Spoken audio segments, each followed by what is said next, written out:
welcome to the Swedish Jr Hockey Podcast. I've not had enough coffee yet this morning. I think you need more. Yeah, Jacob Dahlin here with as your host, and today's guest is Larissa Mills from London, Ontario, and involved in several different things. But the main topic I wanted to talk about today is kind of the mental game. So welcome to the podcast. Super. I am so happy to be here because you know how fond I am of the Swedish hockey model and the Swedish values of raising a really solid hockey player, all-round kid. I love that philosophy. We've been studying it now for a few years.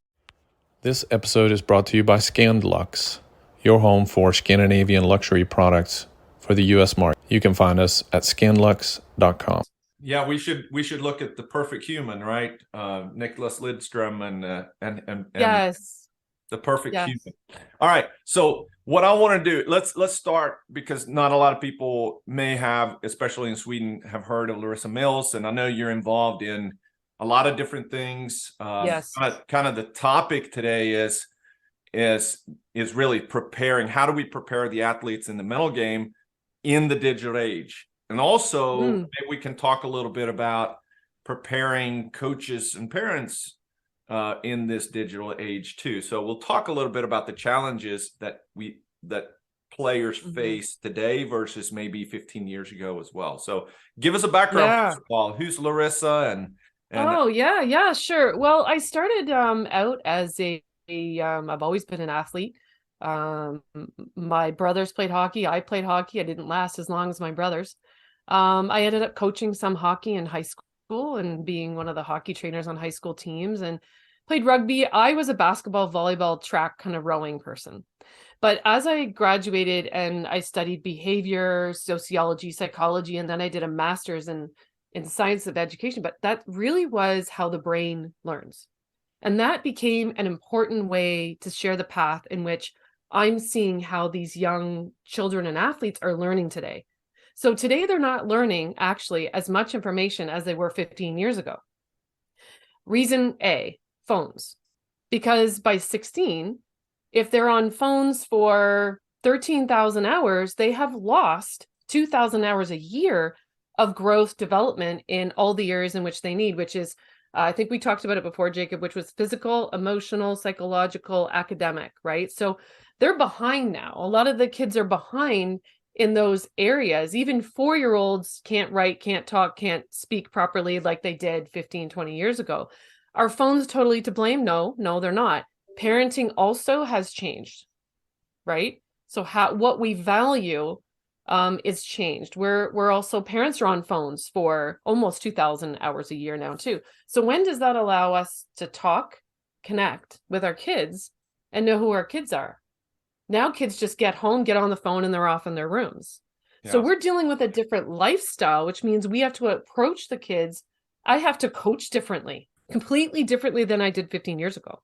So you're involved in coaching, in 3 different segments, both kind of in the educational setting, the family setting, and the athletic setting. That's kind of the areas, right, that you Yeah, I guess you have to take it as I did coach competitively. Now I'm helping coaches coach, and now I am coaching my athletes. So it's really how our programs are built, because our athletes can come to us as teams or as individuals, and we're getting athletes from all around the world now, which is great because we work with professional athletes. But where we need to really focus on is 13 and 14. This is where those digital habits, it's almost too late when you come to see people like me by 16, because that's when you're getting stuck. This is when you want to make your waves. This is when you want to get drafted. And this is when you want a scholarship, right?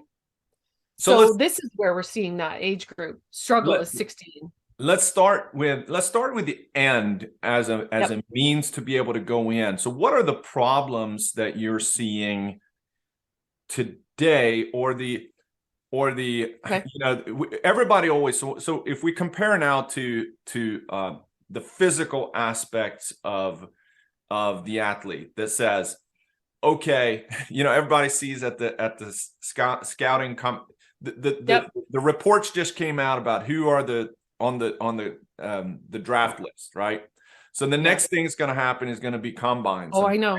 and kids are going to be coming in, and it's, I guarantee you, they're going to focus in on someone that can't do X number of pull-ups, right? I know. And then they're going to say, actually irrelevant to me, because now we're working with scouts and agents. Our company, the Mental Game Academy, is working with them and saying, actually, I want you to give a mental skills assessment to the people that are drafted. And then, and only then, when we examine their mental game, will you actually have a true draft?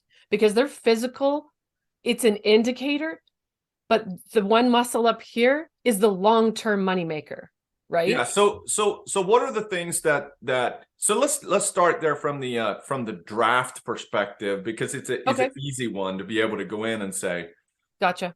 So the market, selecting, it's a business, and selecting it is a business. The right athlete. And we can certainly look at the last few years of, both in the NHL and the NFL, if we think back on draft busts, right? To be able to say, right? To be able to say, right? No, I feel ya. Yeah, I feel ya. Okay. Okay. So what are the things that how much do NHL teams and the scouts and the scouting staff look at the mental aspects of the athlete, and what does that look like? Well, I think that they really try and look at the whole character of an individual, which is important. And how do they know that? How do they know? They got 250 athletes that they're looking at, and they do. And I think that they discuss it. They talk to the coaches, they talk to the staff, because let's face it, if I'm going to invest millions of dollars into one individual, I want to know everything about the individual. I really don't. I know, yes, they're going to score. That's their highlight. But what about the rest of their game? Are they lazy? Do they back check? Do they know their position? Are they a team player? And here's the whole other layer of a quality athlete is the dressing room, and is them as an individual. How are they as a person? Because if you have one toxic person in your dressing room or on your team, good luck. So I remember listening to a story with Brian Burke. Oh, Brian Burke. I loved him. Yeah. So a true Canadian. Brian Burke was talking about doing the draft interviews with Neil Yakupov when he was, I can't remember if he was the general manager in Toronto at the time. And he ended up being drafted by Edmonton. But he said, yes, we did the interview with Yakupov and walked out and said, that was awful. And they didn't even look at it. They were like, that was the worst interview that I've ever had. And then he also said, what's his name? Captain of Colorado. Yes. He interviewed him. Swedish player. And I should know. But anyway, it'll come to me because I have a brain freeze now. But he said, super impressive interview. Yeah. Like, felt like right away, this kid, and he ended up being the youngest captain in history of that, right? And so they do that now in interviews, but how many are doing, or what type of assessments do they do? Because I'm sure I don't know enough of the details of the assessment, but what I would want to see now, knowing that we have so many more kids coming to the table at 16 and 18 that are less resilient, less emotionally intelligent, less communicative, less socialized. They're coming already with gambling addictions by 18 and other addictions. So we know that we have to do a better job at assessing where this athlete is at in their headspace, because we can flag them very easily with our assessments. And even when we're counseling them, we can tell, even when we're talking with them, we can link their phone time to anxiety and depression now. So, right. I would say we need to do a better job, though, Jacob, at that assessment part of the character of the individual and this mental stability, because this is the most important thing. If they don't have this, they can't even play properly. Yeah. So why aren't you doing more assessments, mental assessments, and mental skills techniques, and then helping them at a younger age if you know they're even going to come up on the draft? That would be my question. So where is the time to start? Or when? Start as young as possible, because habits are learned, and once they're learned, they're very hard to break. I I'm working with athletes as young as 13 to talk to them about, who they are and their steps to resilience, self-talk. I cannot tell you how many kids come to the table here with us and they're sad. They feel ignored. They feel alone. They feel depressed, and they're 14, 15, 16, 8. I even have a professional athletes, which I can't say, but we can know who I work with. And they're sad. They're sad individuals because they're being abused by coaching staff and they're being shut down by their families. So they're trapped. And are you seeing that as analysis when you're looking at that? Often you may say, this person has never had any kind of training nor ability to have coping skills and these type of things until now. And is there a time where you kind of feel like, wow, this is too late? Or is it just it's never too late? Our brains are remarkable. Like if you saw studies of our brains with Dr. John Hutton or Dr. Jennifer Fraser, I can leave that information for everyone. It's been proven that our brains can actually change and our brains can heal and our brains can grow, which is, thank you. We can do that because we actually take them through programs step by step, slowly, so that we can work and teach them to equip themselves, because I can't be there all the time with you, but I can equip you so that you can be happier, more confident. And we call it tools in your tool belt. Which tools are you going to use and when? And we teach you how to do that. And once you do that, it takes, most athletes are around 3 months. Boom, they're on their own. They're doing well. Like all of our athletes, we just had one go to Team Canada. We have another one going to Team Canada. We have Olympians. We have professional athletes that are doing better. So I'm ecstatic for the proof of the program. So let's switch a little bit but it's going to be related, and that's going to be a little bit of how the different. In this podcast, we've talked a lot about the kind of the Swedish junior hockey system, which is amazing, or Swedish hockey in general, and how that kind of naturally happens, right? And in some cases, so for example, when we talk about hockey sense or someone's having the ability to be a good skater or a really good shot is directly proportional to how much time that they've had on the ice or the type of interactions that they've had on the ice. And a lot of that is coming because, these kids played street hockey for 6 hours a day, or they had this group of, I just had the conversation yesterday with Urban Umark, who's from Örnsköldsvik with Modo. And one of the things we talked about, the level of compete between that group that had Peter Forsberg and Marcus Naslund, they grew up together. Wow, that's exceptional. Yeah. But those things are happening. They're factors, by itself. It's the environment that they grow up in, from a compete standpoint.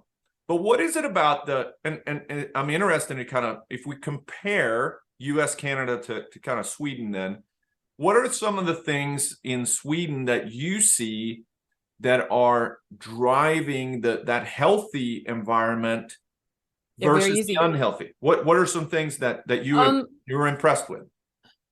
I'm so impressed by the Swedish, I want to say, congratulations, Sweden, you're doing a great job, but you're doing a great job with your people, your human beings. So let's take hockey out of this for a second. I find that the culture in Sweden and Finland and in many parts of Europe do a better job at raising standards and expectations for children. And they want to nourish. I get this feeling of nourishment, nourishing the brain and nourishing the culture and nourishing the family. So with that, they have higher standards of education and values and being exposed to different things, like your after school programs and how your structural model is so different from ours. That's one of the big things. But you put a primary high ticket price on happiness and being well-rounded first. And then we are taking the athletes into this, and they're already ahead. The child is already more developed emotionally. Remember, we talked about those 4 things: emotionally, physically, academically, and psychologically, because they have more social experiences and well socialized. Like I think if we looked at the numbers, and I think I did 2 years ago, the average phone time versus a Swedish child under 18 versus an American or Canadian was half. Yeah. That's substantial. That's substantial, Jacob. Like to a growing brain who needs to be outside more, like we do, because the phones make us nervous. They rev our nervous systems. They make our heart rates go. They make us addicted. It's dopamine and cortisol. So what I find is that the Swedish cultural and the family values are actually doing a better job at giving children security and bond of attachment. And so therefore, when you look at these kids, what do you call it? You called it the other day. They go to gymnasium. Is that right? Gymnasium, yeah, which is the hockey academy or academy, which is they're ready.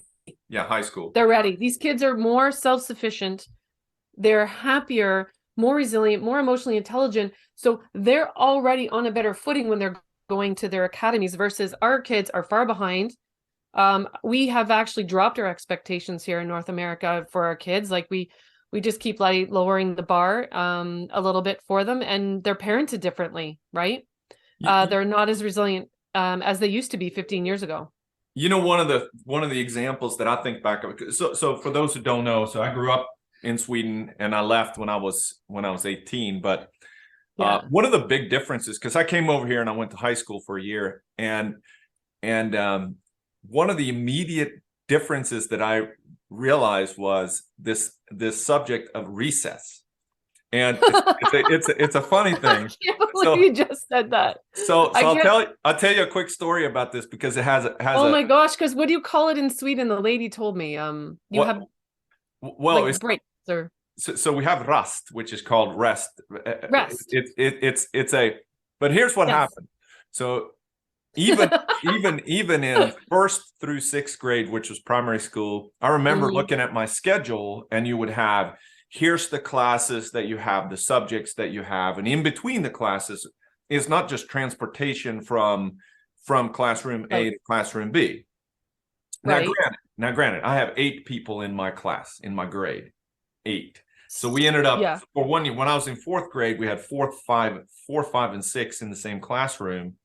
So I was actually in the same classroom as my older brother. But I in my schedule, so everybody had to draw out their actual schedule for the day. Good. And the recess were a little bit different. You had a longer recess for lunch, and you had some breaks. And I think it's probably because of how the schedule makeup was made. But But in the wintertime or in the summertime, it doesn't matter. In summertime, when there was recess, it hit 10 o'clock or whatever. The period's over, and as soon as we could, close the desk lid, and we ran outside and we played soccer for 10 minutes, or we burned it, right? Like you totally went out there and played. Totally. But in the wintertime, I still remember this part about we were not allowed to be inside during recess in the building. We had to be outside. Yeah. But on the other hand, what did that actually teach you? So everybody was outside. So you were on the playground playing some kind of game, or you were on the athletic field playing some kind of a sport. Yeah. But what it naturally created was interaction. And we need more of that. Yeah. And of course, this was back, the only phone that was around there was one phone in the building, which was in the it was attached to the principal's office, right? Yeah. If I went back and that school is now a bed and breakfast and not even a school today, but if I went back and looked at I bet you I would see a completely different kind of environment. But we conformed to the system, and we just thought that that's what everybody did, right?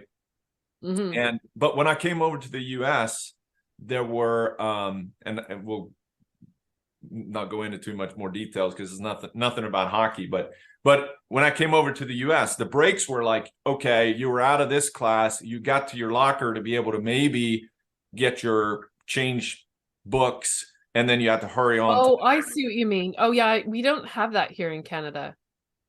Like you get it. You in high school, you get period 1 2, and you get a full hour and a bit, and then you have your last 2 periods. I wish the kids were forced to automatically be in something at the end of the day and have paid coaches here in Canada to improve our athletic development. But not only that, education is the backbone of healthcare. Yeah. So the more you get the kids doing things after school, whether it's drama, arts, or whatever, it's far better for the kids. And our kids just go home and go on phones. Yeah. Yeah. I remember going like from one class to the next, and you couldn't even talk to anybody because you were just in a rush to get to the next class. That we don't have that here. Like, they give you enough time to do that. Yeah. So, but I see what you mean about the little. So how do we rein that conversation back into kind of athletics and mental awareness?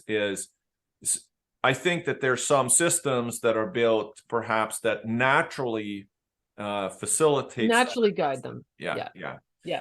So I wrote down a couple of things in here about identity and self-awareness. They're very important. Yeah, how important. So when I say self-awareness or the identity, if you ask an athlete today, or what do you find when you meet athletes in the beginning, is the problem of the hockey player that they see their identity as a hockey player versus and that's becoming a real danger to their psychological development. They have to be educated to know that they're not just a hockey player. And we actually, and part of our program is bringing on parent support and saying, we need your kids. We want them to pick up a hobby and find a subject in school they really like, and find another sport, because they're more than just hockey, and it puts too much focused pressure on them being the best hockey player. Because we know, Jacob, you and I both know the stats of how many players it takes to get in to be one of them out of 400,000 gets a scholarship, or one in I think 580 in Canada may make it to the NHL. I mean, these are slim chances. But right? My kid is going to make it. My kid's going to make it, right? Like, I mean, my kid's a AA player, and I know very well that, at age 12, let's just see if he hangs in there till age 16. 16 is the next big bump. Oh, sorry, hitting. No, sorry. You and I talked about hitting is the next big bump. So when they start that, who stays, who goes. Yeah. And then the next big bump we see is who's in there, still in the game, still healthy, still thinking correctly, still stable. We'll see if they like it then, because it is a very big, different world at 16. And how I think the other parts about this is like, so you have these, so you mentioned those periods. In Sweden, they're a little bit different because they hit from the beginning. There's no restrictions on I think that's actually better. I do.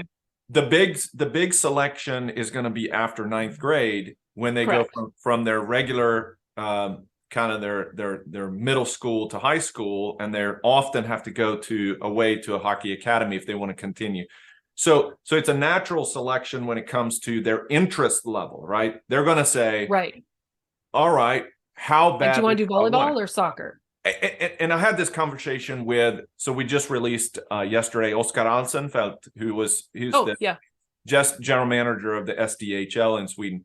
And one of the challenges that they have in girls women's hockey is at 9th grade, you may be a star athlete. If you're a great athlete, you're going to be a great athlete often in multiple sports. And in Sweden, the best athletes, the best women athletes aren't going into hockey. They are going into soccer more than they do volleyball based.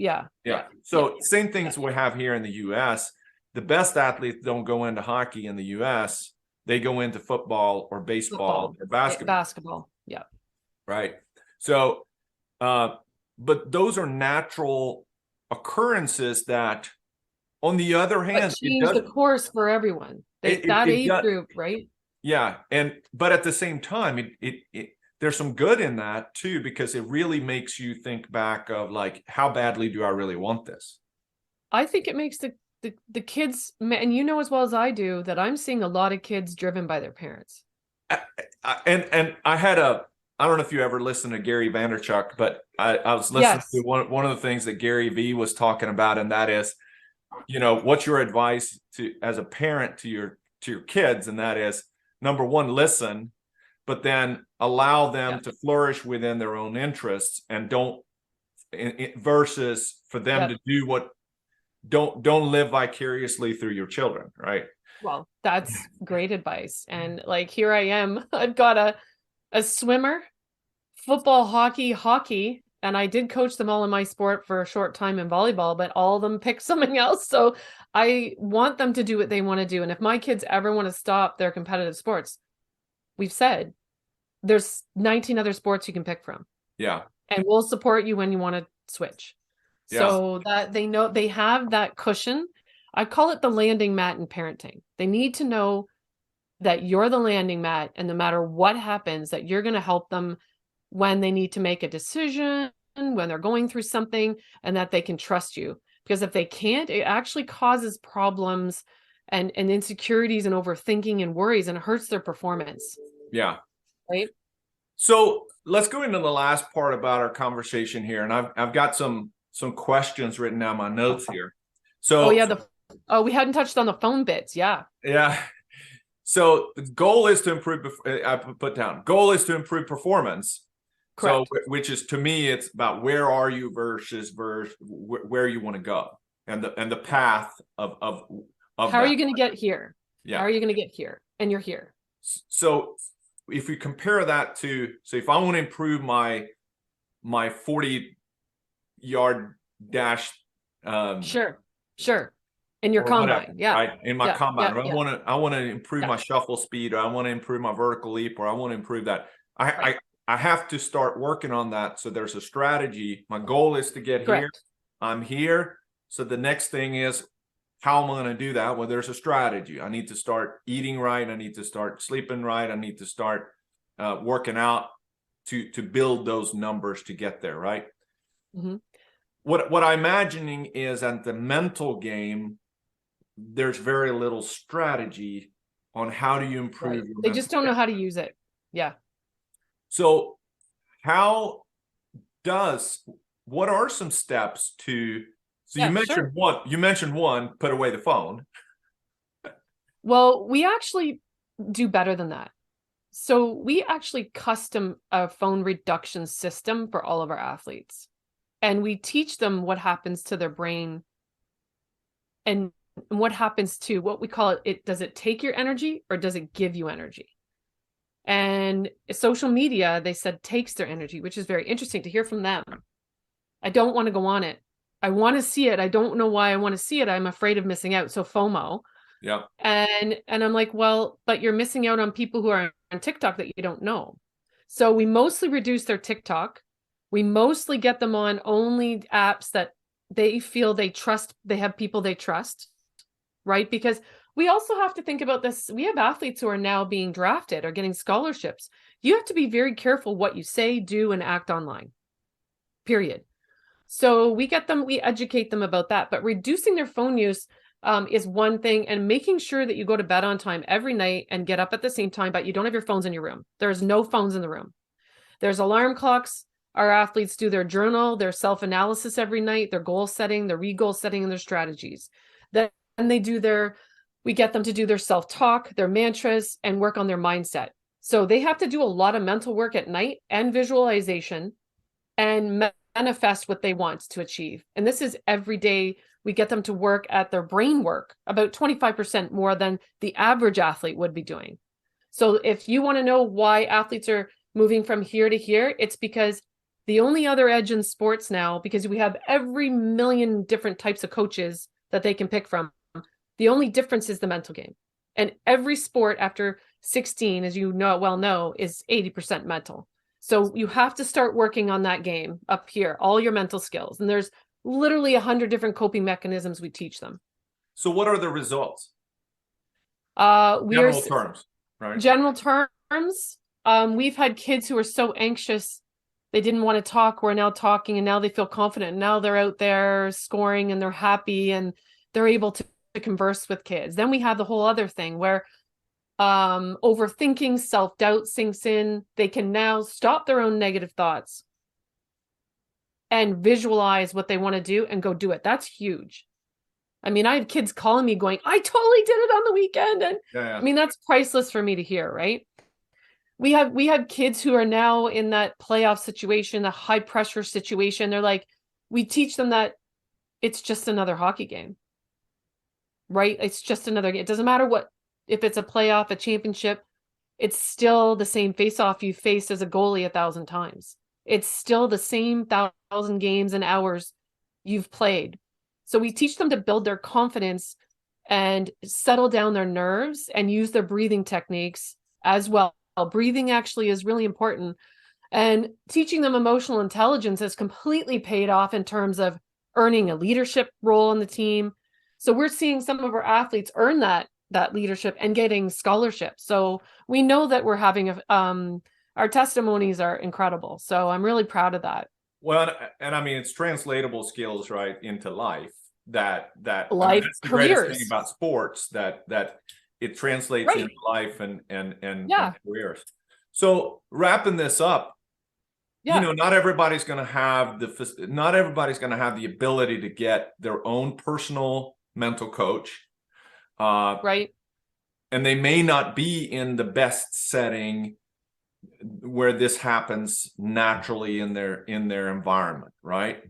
But let's say you have a parent, you have a coach, you have a player that says, I'm really goal oriented and I see that this is an area that I want to improve. So let's whet their appetite with some resources that they can use to get the ball rolling for momentum in that flywheel effect, so to speak. And then, so what would be some resources that, maybe I can put in the link here, that if you're interested in this, and then I'm going to give you of course a plug to you and so on, but like, if you want to just get the ball rolling and you're kind of a rookie at the mental game. Sure. No matter where you are in the world, there is look for someone who has a degree or a certification. Make sure you know that they have that certification, right? First, because there's a lot of people say that their mental performance or their psychology, and I'm like, look at their degrees, please, and look at what they're doing. And make sure that they're not just someone who's going to be I know several facilities, professional and non-professional, that say they have mental performance coaches, yet they're not doing anything but saying, go, you got this. Well, where's your equipment? Where are your tools? Why aren't you teaching coping? So really look at the people you have working with you. Are they equipping your athletes or are they just cheering your athletes? Because there's a big difference there, right? In results. So look around you, make sure you have someone competent that you can talk to. Make sure that you have someone who's competent and go from there. But generally, no matter what city you're in, there is more conversation now about mental coaches and about counseling and sports psychology than ever in the last 15 years. But it's only because we're seeing such a need for it. Yeah. Awesome. All right. So how do people, of course, they can look you up on LinkedIn and you can Google Larissa Mills, but what's the best way to get in touch with you? You can go on Instagram to the Mental Game Academy. You can go on Facebook. It's the Mental Game Academy & Co. You can Google just Larissa Mills, Mental Game Academy will come up, or you can simply just go to our website, thementalgameacademy.ca. And we're there, and hopefully we have a team of about 10 people now. So we have lots of coaches who are all over the world, that are part of our team. So hopefully somewhere, and I myself am teaching people in Europe and in Australia. So Zoom makes it available for everyone, right? Yeah. And what I would challenge everybody is first, just go there, because there's a lot of articles in there too, in terms of like, educate yourself on what is mental awareness, what is the mental game, and how to, hopefully this episode, and we're going to talk more about kind of this subject in other episodes, but I do think that it's such an important part of families, coaches, organizations, parents, players, Oh yeah, I'd love everyone to do the source of get this better, program. right? To get better, yeah. And and what I wanted to highlight was, you know, a little bit of Sweden versus other countries, but we're all, I mean, let's face it, everybody can improve no matter where you are. No matter where you are, no matter your age, no matter, even if you've been through significant trauma, I have to say there's been significant trauma for some of our athletes. We can help you. And that's that should be really comforting. And it's also confidential. So we're getting a lot of professional athletes coming because we are confidential. Well, Larissa, thanks for coming on and sharing your knowledge and your experience. And we didn't get too deep into the Swedish recess conversation. We probably went. I'd like to know what you did. I was waiting for that. I know what we did at recess, and usually it was like British Bulldog and horrible games, but it was all fun. It was all part of learning, right?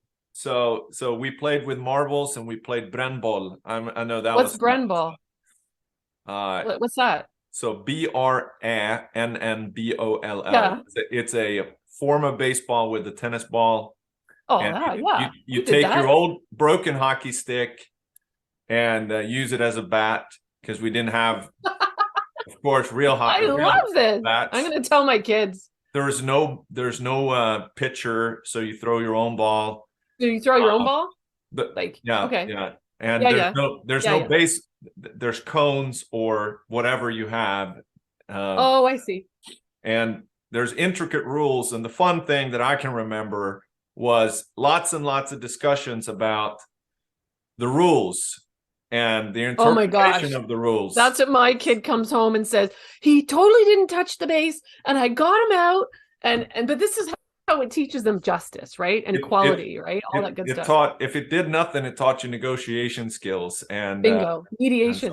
And so awesome. we should have a separate episode of the art of shuffling sticks and selecting teams, but that's a different. Oh my gosh! Different topic. Yes. Yeah. Yeah. Well, thank you so much for having me. All right. Have a great one.